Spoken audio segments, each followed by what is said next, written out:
বিভিন্ন social media কিংবা আমাদের রাজ্যের কিছু প্রিন্ট মিডিয়া বা ইলেকট্রনিক মিডিয়ার মাধ্যমে কিছু বিষয় নিয়ে একটা চর্চা শুনতে পেরেছেন বা জানতে পেরেছেন হয়তোবা, এবং একটা আহ, অপপ্রচার আমার বিরুদ্ধে চালানো হচ্ছে, যেটা আমি নিজেও লক্ষ্য করেছি। এবং বিশেষ করে বিরোধী রাজনৈতিক দলের নেতারা, ইভেন আমাদের রাজ্যের বিরোধী দলনেতা জিতেন চৌধুরী থেকে শুরু করে কংগ্রেসের যিনি সভাপতি, তারা সবাই এটার উপর কমেন্ট করেছে। আমার মনে হয়েছে যে এটা আমার দায়িত্ব এই বিষয়ের উপর আমার স্ট্যান্ড পয়েন্ট রাখা। এক্স্যাক্টলি কি হয়েছে বা কি বিষয়, এই বিষয় নিয়ে আমার মনে হয়েছে যে রাজ্যবাসীর সামনে আমার বক্তব্য রাখা উচিত, এবং আসল সত্যটা কি সেটা রাজ্যবাসীর জানা উচিত। তো আমি সাংবাদিক বন্ধুদের মাধ্যমে রাজ্যের সমস্ত শুভবুদ্ধি সম্পন্ন মানুষের কাছে আবেদন রাখবো, আজকের এই প্রেস বার্তায় যারা শুনছেন আসল বিষয়টা কি এই সম্পর্কে যাতে দয়া করে আপনারা একটু অ্যাটেনশন দেন, এটা আমার আবেদন। বিষয় হচ্ছে, গত 2 মাস যাবৎ একটা ফেসবুক চ্যানেল, ওয়েব চ্যানেল, সম্ভবত সমাচার নামে কিছু একটা চ্যানেল হবে, রাষ্ট্রীয় সমাচার, সেই চ্যানেলের সম্ভবত যিনি মেইন রয়েছেন একজন ভদ্রমহিলা নিবেদিতা চক্রবর্তী, তিনি আমাকে 2 মাস যাবৎ ফোন করছেন যে তিনি আমার একটা ইন্টারভিউ দিতে। তো বিভিন্ন ব্যস্ততার কারণে সময় হয়ে উঠিনি, আমি দিতে পারিনি।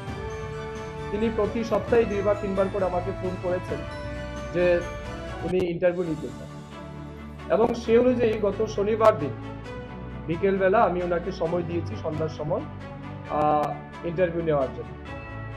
সে অনুযায়ী তিনি এসছেন আমার ইন্টারভিউ নেওয়ার জন্য। সম্ভবত ওনার সাথে ওনার হাজব্যান্ড এবং ওনার মেয়ে ছিল, ওরা 3জন মিলে এসে ইন্টারভিউর জন্য এসেছে। 35 থেকে 40 মিনিটের তারা ইন্টারভিউ নিয়েছে। ইন্টারভিউ আমাদের রাজ্যের বিভিন্ন চলমান উন্নয়ন সম্পর্কে, আমাদের সরকারের বিরুদ্ধে আনা বিভিন্ন প্রশ্ন, বামপন্থীদের দ্বারা যেগুলি রয়েছে সেই প্রশ্ন তিনি আমার কাছে করেছেন। রাজ্যের বেকারদের জন্য সরকার কি করছে সেই সম্পর্কে আলোচনা তিনি প্রশ্ন রেখেছেন। 10,323-এর সম্পর্কে প্রশ্ন রেখেছেন, ভীষণ ডকুমেন্ট সম্পর্কে প্রশ্ন রেখেছেন, ইভেন আমার দপ্তর সম্পর্কে প্রশ্ন রেখেছেন। সমস্ত বিষয়ের প্রশ্নের উত্তর কিন্তু আমি সেই ইন্টারভিউতে দিয়েছি।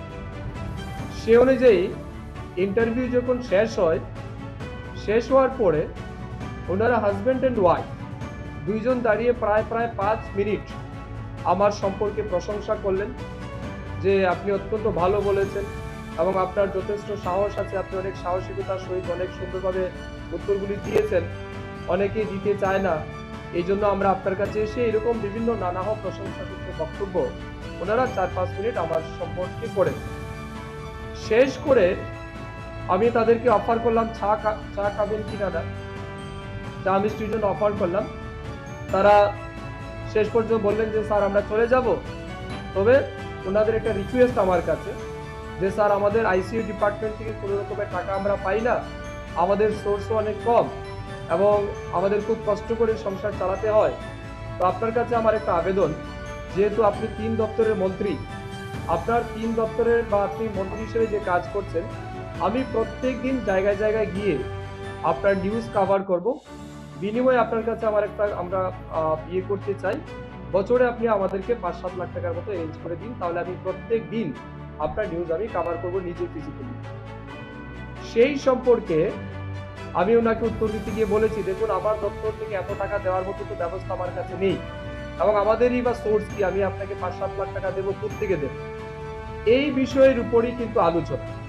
কিন্তু সবচেয়ে মজার বিষয় হচ্ছে, আমি আপনাদেরকে বলছি, আপনারা সেই নিউজটা যদি দেখবেন উনি কিন্তু যখন আমার সাথে ইন্টারভিউ নিয়েছিলেন, উনি কিন্তু আমার পাশের চেয়ারে বসা, এবং যে জায়গাটা তিনি কাট করে সেটাকে অ্যাড করেছেন সেই জায়গায় কিন্তু তিনি আমার পাশে বসা নেই।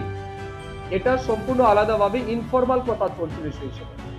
আমার প্রশ্ন থাকবে সেই সাংবাদিকের কাছে, আমি ওনাকে এর আগে কখনো দেখিনি, চিন্তাবো না, উনি যেভাবে এসছেন, যেভাবে আমার প্রশংসা করলেন, উনি অফার করলেন বা উনি আমার কাছে দাবি রাখলেন যে 5-7 লাখ টাকা ওনাকে দেওয়ার জন্য বছরে উনি প্রত্যেকদিন আমার নিউজ করবেন, সেই প্রশ্নের উত্তর দিতে গিয়ে আমি বলেছি যে আমার কি সোর্স আছে, আমরা অনেক সময় অনেক লোক আসে বিভিন্ন চিকিৎসার জন্য আসে, বিভিন্ন সমস্যা নিয়ে আসে লোক।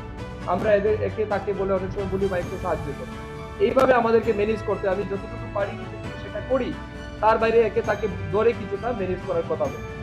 আমার প্রশ্ন হচ্ছে, তিনি যে সোর্সের বিষয় নিয়ে প্রচার করলেন বা সেটাকে বিক্রি করলেন সিপিএম এর পেজে বা সিপিএম দলের কাছে, আমি আবেদন করব আজকের এই সাংবাদিক সম্মেলনের মাধ্যমে, যদিও এটা ইনফরমাল ডিসকাশন ছিল, ইন্টারভিউ শেষ তারপরে বসে কথা, লুকিয়ে তিনি ক্যামেরা করেছেন। তো লুকিয়ে যেহেতু ক্যামেরা করেছেন, তার 13 বছরের মেয়েকে দিয়ে বা 13-14 বছর সম্ভবত মেয়ে হবে, আমি বলছি দয়া করে আপনি পুরো ভিডিও ক্লিপটা প্রকাশ করুন। সেই ভিডিও ক্লিপে কি কি আলোচনা হয়েছিল, আপনি শুধুমাত্র 25-30 সেকেন্ডের একটা জায়গায় কাট করে আপনার সুবিধা মতো তুলে সেটাকে রাজ্যের মানুষের কাছে দিয়ে আমার ব্যক্তিগত চরিত্রকে মেলাইন করার চেষ্টা করছেন। এটা সত্যি নিন্দনীয়। আমি এর আগে অনেক সাংবাদিকের সাথে কথা বলেছি, অনেক ইন্টারভিউ দিয়েছি, কিন্তু জীবদ্দশায় আমার এরকম সাংবাদিক আমরা দেখিনি। ইন্টারভিউ, ফর্মাল ইন্টারভিউ সে নিল, ইন্টারভিউ দিলাম, সবকিছু কথা বললাম, এরপরে 3টা ক্যামেরা নিয়ে তার হাজবেন্ড ওয়াইফ 2জন আলাদা দাঁড়িয়ে আমার সাথে কথা বললো, নিচে একটা মেয়ে বসে কথা রেকর্ড করলো, সেই রেকর্ডের মধ্যে অনেক রকম কথা সে বলল। সে আমাদের রাজ্যের বিশিষ্ট 2-3 জন বিধায়ক সম্পর্কে, বিরোধী দলের বিধায়ক সম্পর্কে বাজে কথা সে বলল, আমাকে বলল যে আমি তো বলেছি, কিন্তু সেগুলি প্রকাশ না করে শুধুমাত্র তার সুবিধা অনুযায়ী 25-30 সেকেন্ডের বিষয়গুলি তিনি তুলে ধরলেন। আমার প্রশ্ন থাকবে, এমন কি তিনি প্রশ্ন করলেন যার উত্তর দিতে গিয়ে আমি এই কথাটা বললাম, তিনি প্রশ্নটা শোনাবেন না? তিনি তো শুধু উত্তরটা শোনালেন, প্রশ্নটা কেন শোনালেন না? আমি আনসারটা, আমি তো ওনাকে ডেকে আনিনি যে আমার সোর্স কি আসে আপনি রেকর্ড দিয়ে যান। তিনি এসেছেন, অনেক প্রশ্ন করেছেন, তার মধ্যে এটাও একটা প্রশ্ন করেছেন যে স্যার আমাকে 5-7 লাখ টাকা অ্যারেঞ্জ করে দিন। তো আমার বক্তব্য হচ্ছে, আপনি আপনার প্রশ্নটাকে কাট করলেন, সেটা ডিলিট করলেন, আর আনসারটাকে শুধু ইয়ে করে আপনি মার্কেটে বিক্রি করলেন। এটা আমার মনে হয় ব্যক্তিগত চরিত্রের উপর মানে কিভাবে হেয় প্রতিপন্ন করা যায় তারই একটা চক্রান্ত, এবং নিঃসন্দেহে সেটা কমিউনিস্ট পার্টির হয়তো বা স্পন্সর্ড কেউ হবে আমি জানি না, তবে আমি সেই সংবাদের সম্পূর্ণরূপে নিন্দা জানাই। এটা হচ্ছে 1 নাম্বার।